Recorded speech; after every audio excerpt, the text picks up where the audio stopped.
Mobile Legends No Way Home ratings. Moonton doesn't like Estes because Estes is not marketable.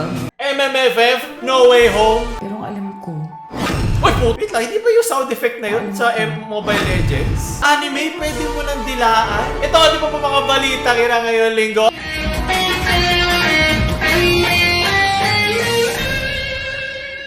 Ako nga pala si Mocha Frappuccino at simulan na agad natin ang ating balita ngayon. Kala nyo wala na balita ngayon, may isa pa bago matapos ang taong ito. Bakit na nagkaroon ng drama sa mundo ng Mobile Legends dahil nanalo sa M3 ang Blacklist International. Congratulations, Pinoy Sprite, at pinapili sila kung sinong skin ang gusto nila lumabas dahil sa kanilang pagkapanalo. Moonton will decide, not the players. Pag ganitong pinapapili ng munto ng creator ng Mobile Legends, yung nanalo esports team ang pinapili nyo ng gusto nyong skin, syempre may chance na hindi yung pinakamakilalang, ano bang tawag sa Mobile Legends? Summoner? So, Trigger. Legend! kilala, alam nila hindi magiging profitable. Tandaan nyo, libre nilalaro nyo. Kailangan merong panggalingan ng kanilang fans para pagkakitaan. So, anong nangyari nung pinapili nila? Ako, di ba dahil ako si Omar Venus na hindi pro player, na si Estes, nakamukha sa akin ni Invoker. Yung, ano niya, siguro support siya na hindi nakilala. Diba, may mga roles yan. At syempre, yung mga pinaka-fan ng mga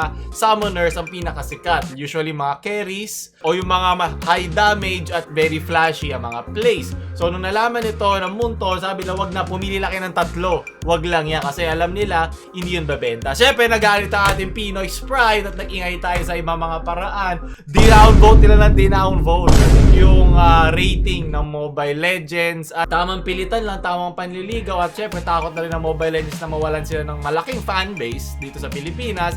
Pumayag din sila. Very good, mga Pilipino. So, ito yung speedrun na nangyari. What skin do you want to have for MLBB Hero? I want to choose Estes because it's been the trademark of Blacklist Estes. International since season 7. Estes! I believe our friends over at Moonton will be working on that skin right now. Ayaw raw ni Moonton ng Estes, true. Diba? Moonton doesn't like Estes Represent. because Estes is not marketable. Ba?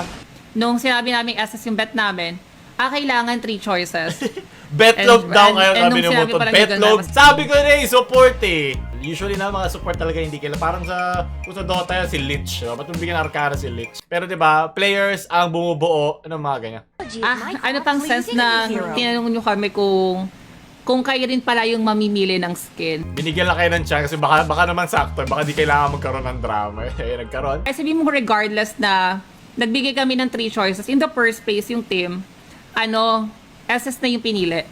And then kasi nagbigay kami ng 3 hero. Kailan naman kami nagbigay ng 3 hero is because Wait lang, hero ba tawag dito? Ano ba talaga?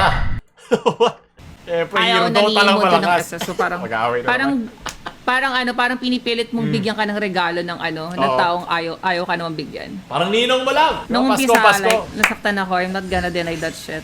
Pero it is what it is. Pero okay lang, pumayag na. Naiintindihan din ng Genshin Impact yan. 4.0 na ulit.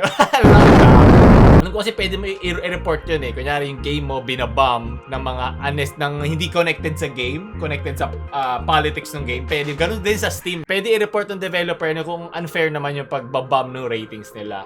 Hindi to tulad ng dislike ratio sa YouTube, okay? Kasi nga, nakakasiya. Ayan, so updated na sa panahon ngayon, 4.0 na uli. Pero alam ko, umabot niya na 1.2, 1.3. Pinagtawanan ko lang yung nangyari. At sunod na balita, balita. Pwede mo na dilaan ang anime. Dahil sa ating isang henyong, sugoi! Japanese prof. Nadidilaan telebisyon, ginawa na isang Japanese professor. Nakaiimbento siya na isang lickable TV. Isang makulturang professor. Na tinawag dyan, Taste the TV. TTTV, di ba? Abbreviation pa lang Natititillate na ako kung saan maaari mo malasahan ang pagkain na natin. Ganito hindi mo pagkain dyan. Sige, prof. Gusto ko makita yung pitch niya nung ginagawa niya to. Gusto kung paano niya napao yung kanyang kumpanya. Magaling to. Alam ko, pero alam ko nung pinipitch niya, Shokugeki no Soma ang naiisip niya. Kaya mga comment, di ba? Pa, didilaan TV na magkaselos asawa mo. May waifu rin naman ako doon May waifu kung gusto kong dilaan. Sabihin mo na lang pagkain.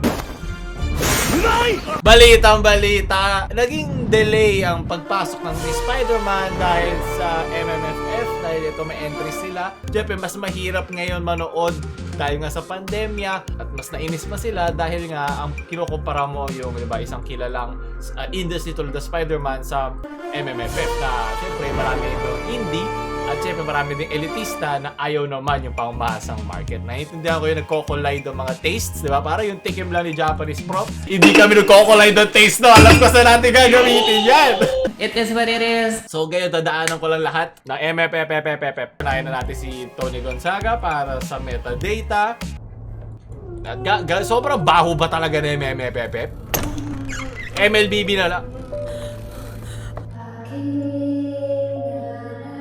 1 million views. Ang mundo. Sigurado ko ito lang may 1 million views sa YouTube. So, hindi ko na papayata lahat. Bali tayo makapiright. Well, bebenta to sa mga nanonood ng kanilang YouTube channel. Comedy nila to. Naiintindihan mo na.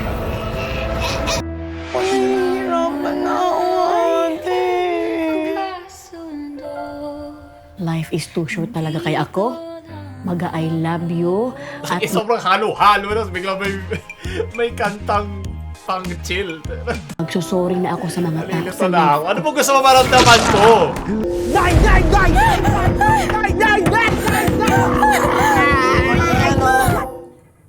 Pabili po ng yelo. Wala, hindi pa matigas. Bumalik ka na lang. Di pa raw matigas. Go. Okay. Okay. Bigyan ko yung trailer na yun ng 5 out of 10 plus 1 point kasi kilala ang mga artista. Yun ang gusto natin. Sunod! Ito naman sa A Hard Day. Si Ding Dong at si John Arcilla of the same name. Galing sa isang South Korean blockbuster film.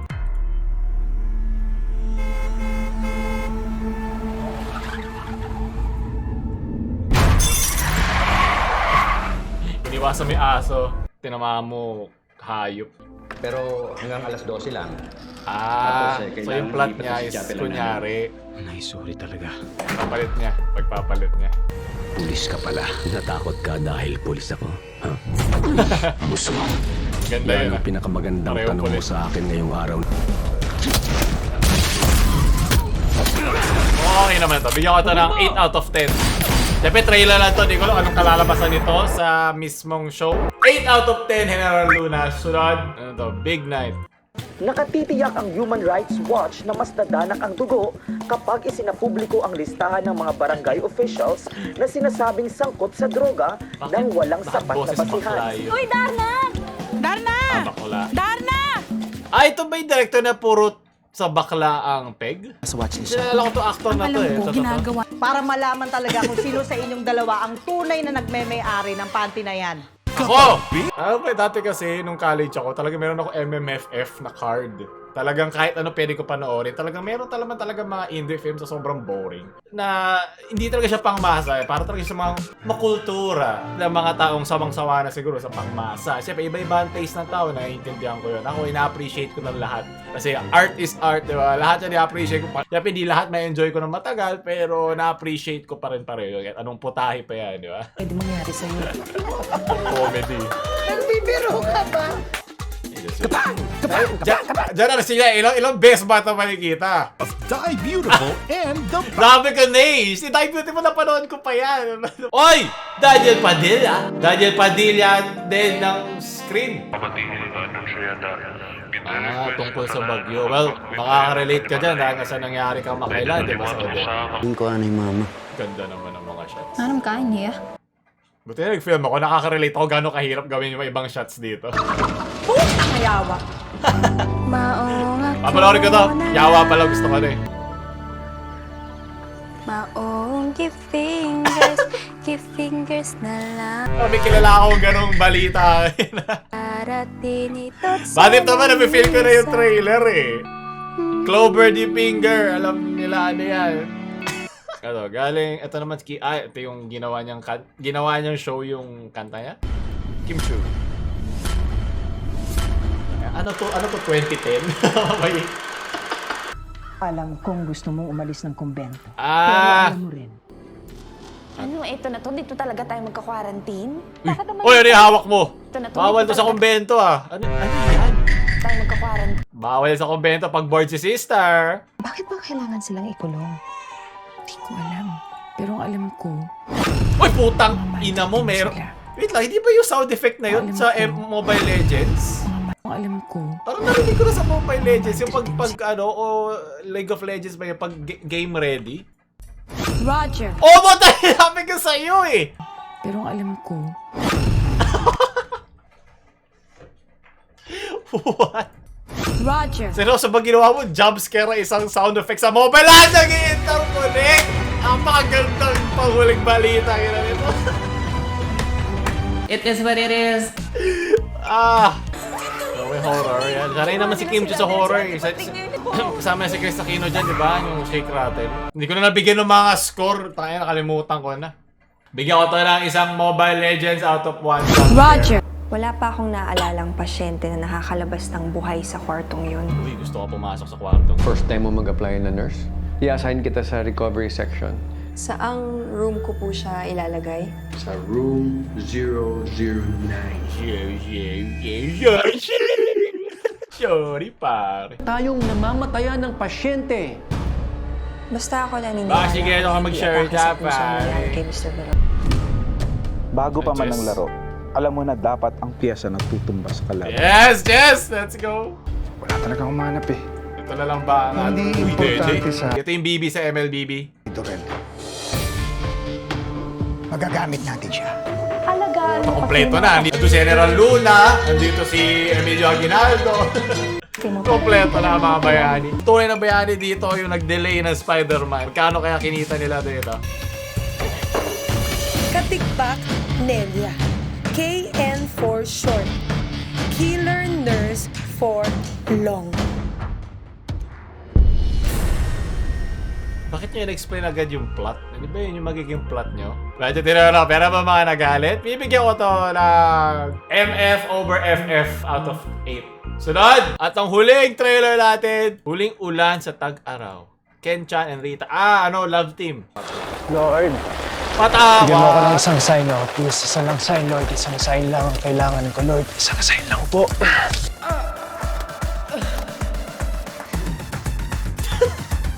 Gusto ko sa ilalim ng ulan, doon siya nagtanggal ng tubig. Parang, ano ba? Pati ba mawawala yung tinanggal? Ano ba? Ba't ganito yung mga font nyo? Para ako nanonood ng karaoke. Hingin ka pa ng isang sign. Isa pa akong sign.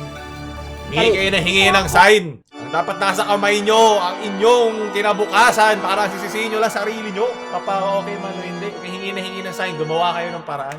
Kapag nakita mo na ako na nag-block na ako ng hair, ibig sabihin nun magjojowa na ako. Naalala ko sa buhok na to sa yung buhok yung sa kay Jim Carrey. Ito yung Eternal Sunshine of the Spotless Mind. Di ba paiba-iba rin ang buhok to? Ito ba yung inspirasyon niya? Ma. Magsiseminarista siya? Ito ba yung nakatakas sa kumbento? Ito ba yung nakalabas sa movie ni Kim Chiu? Kaya pala. I don't think so. Siguro nabigyan ka lang niya ng bagong karanasan sa buhay. Binigay ni Lord tong sa'yo! Maraming ayaw ang mama mo, anak. Gusto niya Pero maraming magseminarista siyang yung gusto anak. mangyari. Hawak niya yung rosaryo ang umiinom. Tunay na pare. Diba? Sa shot, bago magdasal. Pero anak, ang mga kamundong kasiyahan kasi panandalian lang lahat yan. Ano pala dali pala? Ito na naman eh. Pwedeng maging tayo kasi mahal kita. Mahal mo ko. Anong klaseng pare yung pwedeng magkasal sa Protestant ata? Mahal Gawan natin yung paraan. isa. Alala ko talaga yung sabi na isa naming prop sa religion. Jesus sa umaga, Jesse sa gabi. Hindi ako nagsabi ron Ay, prop ko. Yeah, may mga font. At ano bang gusto sa mga ganitong font tsaka kulay? You're a good singer! So, tatapos sa mga balita ngayon, ayoko na. Marami tayong mga huling mga mayroon pa tayong tumawak at talo at saka sulot o sukot. Abang-abangan nyo na kaya i-subscribe nyo na agad dyan. Baka makalimutan nyo. Baka papuchino na mamaalam.